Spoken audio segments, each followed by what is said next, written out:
Hi friends, today we are going to learn a new chapter, System of Particles and Rotational Motion.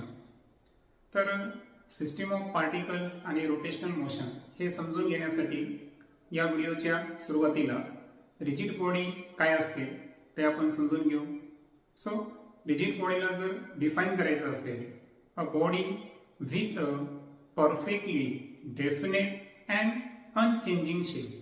तर ज्याही बॉडीचा जो shape आहे हा perfectly definite आणि unchanging म्हणजे एक निश्चित स्वरूपाचा आणि न बदलणारा शेप जर एखाद्या बॉडीला असेल तर डेफिनेटली ती बॉडी ही रिजिड बॉडी असते. त्यानंतर सेकंड फीचर जर पाहिलं आपण तर the distance between different pairs of such a body do not change. अर्थातच रिजिड बॉडीच्या आतमध्ये जेवढे काही पार्टिकल्स आहेत त्यांचे पेयर्स आहेत तर यामधले डिस्टन्स जे आहे हे कधीच बदलत नाही. त्या बॉडीला आपण रिजिड बॉडी म्हणू. त्यानंतर आता रिजिड बॉडी संदर्भात आपल्याला त्यामध्ये कोणत्या पद्धतीचं मोशन असतं त्या संदर्भात आपण सर्वप्रथम डिस्कस करू. सो आपल्या डिस्कशनमध्ये आपण एक रेक्टेंग्युलर ब्लॉक जो की स्लाइडिंग डाऊन व्हायला एक इन्क्लिन प्लेनवर जसं की फिगरमध्ये दाखवल्याप्रमाणे तर यामध्ये एक रेक्टेंग्युलर ब्लॉक दाखवलेला आहे आणि तो एका इन्क्लिन प्लेनवर स्लाइड डाऊन व्हायला. आता हे स्लाइड डाऊन होत असताना त्यामध्ये कोणत्याही प्रकारचं साइडवाइज मुवमेंट नाहीये. Okay, without any sideways movement या ठिकाणी जो ब्लॉक आहे तर तो एका विशिष्ट इन्क्लिन प्लेन मध्ये स्लाइडिंग डाऊन व्हायला. आता हा जो ब्लॉक आपण या ठिकाणी रेफरन्स साठी घेतलेला आहे तर ती एक प्रकारची रिजिड बॉडी आहे आणि या बॉडीचं जे मोशन आहे okay so it's motion down the plane हे अशा पद्धतीचं आहे की all the particles of the body are moving together.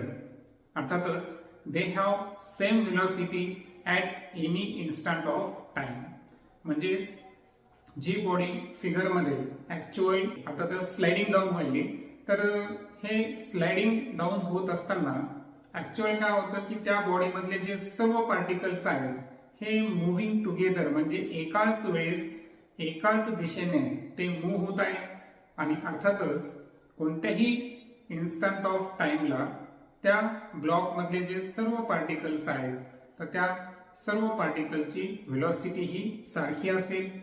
आणि सो या पद्धतीचं हे जे रिजिड बॉडीचं जे मोशन आहे ते मोशन आहे प्युअर ट्रान्सलेशनल मोशन. सो जे ट्रान्सलेशनल मोशन आहे याला जर आपल्याला समजून घ्यायचं असेल तर यासाठी एक लक्षात ठेवायचं की आपण रेफरन्ससाठी जी रिजिड बॉडी घेतली होती अर्थातच आपण घेतला होता मास ऑफ ब्लॉक. तर हा जेव्हा इन्क्लिन प्लेनवर त्याचं त्या ठिकाणी स्लाइडिंग मोशन होत होतं तर हे होत असताना त्याच्या मोशनमध्ये जे कोणत्याही इन्स्टंट ऑफ टाइमला जर पाहिलं आपण तर सर्व पार्टिकल जे आहेत हे सेम व्हेलॉसिटीनं मुव्हिंग होत होते आणि म्हणून ही rigid body pure translational motion मध्ये होती असं आपल्याला म्हणता येईल. त्यानंतर प्युअर ट्रान्सलेशनल मोशन काय आहे तर डेफिनेटली प्युअर ट्रान्सलेशनल मोशन मध्ये at any instant of time every particle of the body has the same velocity. So आपल्याला प्युअर ट्रान्सलेशनल मोशन आहे हे सिम्पली डिफाइन करता येईल की कोणत्याही वेळेस जी बॉडी आहे त्या बॉडी मधल्या प्रत्येक पार्टिकलची व्हेलॉसिटी जर सेम असेल तर डेफिनेटली ते मोशन हे प्युअर ट्रान्सलेशनल मोशन असेल. आता आपण कन्सिडर करू की एक रोलिंग बॉडी आहे आणि सपोज ती एक सॉलिड मेटल आहे किंवा त्या व्यतिरिक्त आपण एक वुडन सिलेंडर सुद्धा घेऊ शकतो. ओके, आणि त्या वुडन सिलेंडर किंवा सॉलिड मेटलला आता आपण रोल डाऊन करत आहोत. अर्थातच त्या ठिकाणी रोलिंग मोशन आहे म्हणजे ते घरंगळत पुढे जाईल. ओके, सॉलिड मेटल असेल किंवा वुडन सिलेंडर असेल. सो फिगरमध्ये दाखवल्याप्रमाणे तो त्याच ज्या पहिली ऍक्टिव्हिटी घेतली होती आपण रिजिड बॉडीची तर सेम पद्धतीनं सेम इन्क्लिन प्लेनवर आता आपण सॉलिड मेटल किंवा वुडन सिलेंडरचं रोलिंग मोशन स्टडी करणार आहोत। आता या केसमध्ये जर पाहिलं आपण तर जे सिलेंडर आहे तर याची शिफ्टिंग टॉप टू बॉटम जेव्हा होते तर ही शिफ्टिंग होत असताना त्यामध्ये ट्रान्सलेशनल मोशन आहे। ओके, आता टॉप टू बॉटम सिलेंडरची जी शिफ्टिंग आहे ही होत असताना त्या ठिकाणी ट्रान्सलेशनल मोशन जरी असेल, मात्र फिगरला जर आपण काळजीपूर्वक पाहिलं तर जे सर्व पार्टिकल्स आहेत तर हे एकाच वेळेस सेम व्हेलॉसिटीनं या ठिकाणी मूव्ह होत नाही। आणि सो डेफिनेटली फिगरमध्ये जर पाहिलं आपण तर काही पार्टिकल्स हे डाऊनवर्ड दिशेला आहेत, काही पार्टिकल्स हे अपवर्ड आहेत, काही स्टेशनरी आहेत। अर्थातच जे सर्व पार्टिकल्स आहेत हे सेम व्हेलॉसिटीनं मूव्ह होत नाही। आणि यावरून डेफिनेटली ही जी बॉडी आपण सेकंड केसमध्ये यूज केली तर ती प्युअर ट्रान्सलेशन मोशन मध्ये नाही। So it is not in pure translational and so definitely हे जे मोशन आहे हे ट्रान्सलेशनल प्लस समथिंग एल्स, म्हणजे ट्रान्सलेशन तर आहेच कारण सिलेंडरची शिफ्टिंग जी आहे ती टॉप टू बॉटम झालेली आहे आणि एका विशिष्ट इन्क्लिन प्लेनवर झाल्यामुळे ते ट्रान्सलेशनल मोशन तर असणारच, पण त्या व्यतिरिक्त आणखीन एक मोशन त्यामध्ये आहे आणि त्याला आपण नाव दिलं समथिंग एल्स। आणि पुढे आपण बघणार आहोत की ऍक्च्युअल ते रोलिंग मोशन आहे किंवा त्याला आपण रोटेशनल मोशन म्हणतो। सो लक्षात ठेवायचं की सेकंड केसमध्ये जे आपण सॉलिड मेटल किंवा वुडन सिलेंडरचा वापर केला होता तर त्यामध्ये प्युअर ट्रान्सलेशनल मोशन नसतं, त्यामध्ये ट्रान्सलेशनल मोशन व्यतिरिक्त समथिंग एल्स अर्थातच रोटेशनल मोशन सुद्धा त्या ठिकाणी प्रेझेंट असतं। तर आतापर्यंत आपण रिजिड बॉडीमध्ये दोन प्रकारचे मोशन पाहिले। जेव्हा आपण ब्लॉक घेतला होता त्यावेळेस आपण पाहिलं की त्यामध्ये जे मोशन आहे ते प्युअर ट्रान्सलेशनल होतं। त्यानंतर सेकंड केसमध्ये आपण मेटल सिलेंडर किंवा वुडन ब्लॉक घेतला होता। ओके, आणि त्यामध्ये आपण पाहिलं की जे मोशन आहे ते प्युअर ट्रान्सलेशनल नव्हतं, त्यामध्ये समथिंग एल्स हा शब्द आपण वापरला।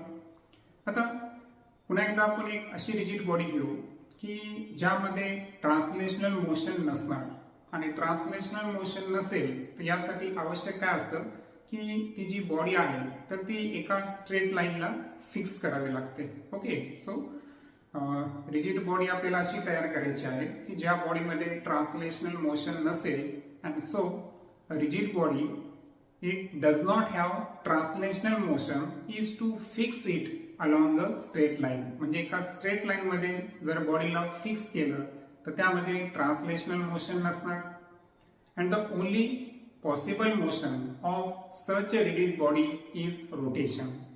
आता जसं आपण फॅनचं एक्झाम्पल घेतलं तर फॅन जो आहे तर सिलिंग फॅन जे आहे तर त्याला जर आपण केअरफुली पाहिलं तर एका स्ट्रेट लाईन मध्ये जर एक ऍक्सिस पास झालेला असतो आणि त्या ठिकाणी तो फॅन एका विशिष्ट पोझिशनला फिक्स असतो, जसं की फिगरमध्ये पाहिल्याप्रमाणे। तर फिगरमध्ये आपल्याला फॅन आहे, त्यानंतर एक पॉटर्स व्हील आहे, सो जे कुंभार लोक चाक वापरतात तर त्याचं सुद्धा जर पाहिलं आपण तर एक विशिष्ट प्रकारचं त्या ठिकाणी एक लाईन असते जी की बॉडी मधून पास होते, ती फिक्स असते, ज्याला आपण पुढे बघणार आहोत की त्याला आपण ऍक्सिस ऑफ रोटेशन म्हणतो। सो लक्षात घ्या की ज्या ठिकाणी रिजिड बॉडीचं ट्रान्सलेशनल मोशन नसणार त्या ठिकाणी ती बॉडी एका विशिष्ट along a straight line fix केलेली असेल, आणि अशा वेळेस ओनली पॉसिबल मोशन अशा रिजिड बॉडीमध्ये जे असेल ते असेल रोटेशन। आणि सांगितल्याप्रमाणे जी लाईन ऍक्च्युअल बॉडीच्या अलॉंग फिक्स केलेली असेल की ज्या लाईनच्या अलॉंग बॉडी ही फिक्स आहे तर डेफिनेटली त्या लाईनला आपण ऍक्सिस ऑफ रोटेशन म्हणू। आणि एक्झाम्पल सांगितल्याप्रमाणे की जे सिलिंग फॅन असेल त्या व्यतिरिक्त पॉटर्स व्हील तर पाहिलं आपण giant wheel in a fair, जे आपण जत्रा वगैरे बघतो तर त्यामध्ये जे जेंट व्हील असतो। ओके, त्यानंतर मेरी गो राऊंड, तर या सर्वांमध्ये जर पाहिलं आपण तर यामध्ये ट्रान्सलेशनल मोशन नसतं, एका विशिष्ट ऍक्सिस ऑफ रोटेशनच्या भोवती बॉडीला फिक्स केलेलं असतं आणि बॉडीमध्ये फक्त रोटेशन असतं. So there is not any translational motion, त्या ठिकाणी असतं फक्त रोटेशनल मोशन. देन आता रोटेशन मध्ये जर पाहिलं तर जी रिजिड बॉडी आहे ही एका फिक्स ऍक्सिसच्या सभोवताली त्या बॉडीचे जे प्रत्येक पार्टिकल्स आहेत तर हे विशिष्ट सर्कलमध्ये मूव्ह होत असतात. आणि डेफिनेटली हे जे सर्कल्स आहेत तर ऍक्च्युअल हे plane perpendicular to the axis, म्हणजे हे जे सर्कलच्या भोवती पार्टिकल रिव्हॉल्व करतात तर ते सर्कल जे आहेत ते ऍक्सिसला परपेंडिक्युलर असतात and definitely has its centre on the axis. आणि ज्या सर्कल बद्दल आपण बोललो की ज्या सर्कलच्या सभोवताली पार्टिकल रोटेट करायला त्याचा सेंटर जर पाहिला आपण तर तो सुद्धा एका विशिष्ट ऍक्सिस संदर्भात असतो. आता ही कॉम्प्लिकेशन समजून घ्यायचं असेल तर आपल्या समोर एक फिगर आहे. त्या फिगरमध्ये जर आपण केअरफुली पाहिलं तर it is the rotational motion of a rigid body about a fixed axis. आणि तो फिक्स्ड ऍक्सिस बॉडीमध्ये दाखवल्याप्रमाणे तो आहे Z axis. So Z axis जो आहे तर हा आहे फ्रेम ऑफ रेफरन्स. यामध्ये तुम्ही केअरफुली जर पाहिलं तर 3 पार्टिकल्स तुम्हाला दाखवलेले आहेत, P1, P2 आणि P3. आता P1 चा सेंटर आहे C1 आणि सेंटर पासून पार्टिकल पर्यंतचे जे डिस्टन्स अर्थातच पहिल्या सर्कलची रेडियस ती आहे R1. सो P पार्टिकल जो आहे हा C1 सेंटरच्या पासून R1 डिस्टन्सला आहे आणि त्याभोवती त्याचं सर्क्युलर मोशन चालू आहे, रोटेशन चालू आहे. त्यानंतर पार्टिकल P2 जर पाहिला तर सेंटर C2 च्या सराउंडिंग मध्ये तो रेडियस R2 या डिस्टन्सवर रिव्हॉल्व करत आहे. त्यानंतर तिसरा पार्टिकल P3 जो की स्टेशनरी आहे मात्र हा सुद्धा झेड ऍक्सिसला आहे. अर्थातच जेवढे काही पार्टिकल्स आपण पाहिलो त्या प्रत्येक पार्टिकलचा एक तर सेंटर किंवा स्वतः पार्टिकल हा ऍक्सिस ऑफ रोटेशन अर्थातच झेड ऍक्सिसवर या ठिकाणी फिक्स आहे. आणि सो ह्या पद्धतीने आपल्या लक्षात येईल की जे बॉडीचं जे रोटेशनल मोशन होतं रिजिड बॉडीचं हे फिक्स ऍक्सिस संदर्भात कशा पद्धतीने होतं.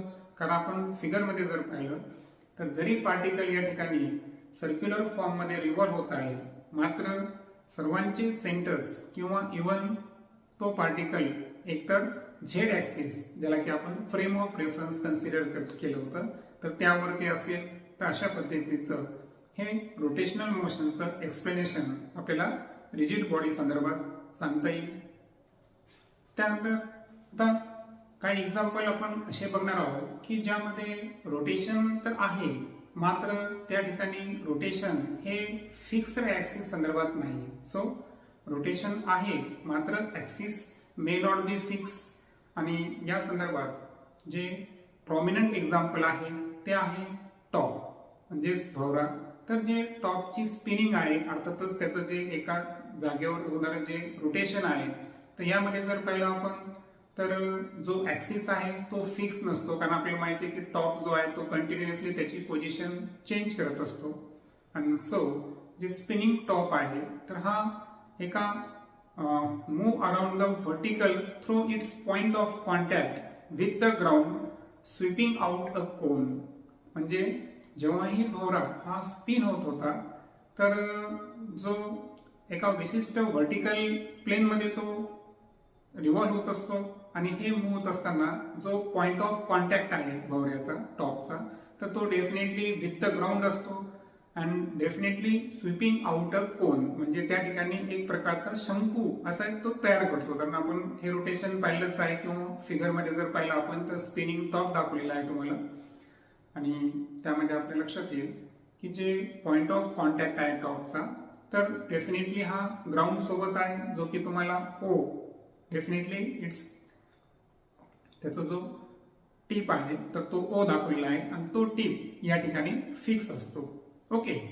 सो हे जे मुवमेंट आहे so this movement of axis of the top around the vertical is term as the precession. म्हणजे ओव्हरऑल जर पाहिलं आपण तर जे रोटेशन आहे ते विशिष्ट ऍक्सिस संदर्भात नाही मात्र जे सांगितल्याप्रमाणे स्पिनिंग टॉपचा जो पॉइंट ऑफ कॉन्टॅक्ट आहे तो मात्र फिक्स असतो, जो की ओन आपल्याला दाखवलेला आहे. सो अशा पद्धतीचं जे मुवमेंट आहे तर definitely it is non as the precision. आणि या ठिकाणी पॉइंट नोट करायचा आहे की जे पॉइंट ऑफ कॉन्टॅक्ट असतो टॉपचा तर हा ग्राउंड सोबत फिक्स असतो, हे मी ऑलरेडी एक्सप्लेन केलं. मात्र यामध्ये जर आपण ऍक्सिस ऑफ रोटेशन टॉपचा कोणत्याही इन्स्टंटला जर काढला तर definitely it is passes through the point of contact. म्हणजे टॉपची पोझिशन बदलायली परंतु कोणत्याही इन्स्टंटला जेव्हाही आपण ऍक्सिस ऑफ रोटेशन त्यामधून पास करू तर तो पॉइंट ऑफ कॉन्टॅक्ट ओ मधूनच पास होईल. मात्र प्रत्येक वेळेस ऍक्सिस ऑफ रोटेशनची जी पोझिशन असेल ती मात्र चेंज होत असेल. सो या उदाहरणावरून लक्षात येईल आपल्याला की जे रोटेशन आहे हे रोटेशन काही केसेसमध्ये रोटेशनच्या काही केसेसमध्ये ऍक्सिस ऑफ रोटेशन हा फिक्स नसतो.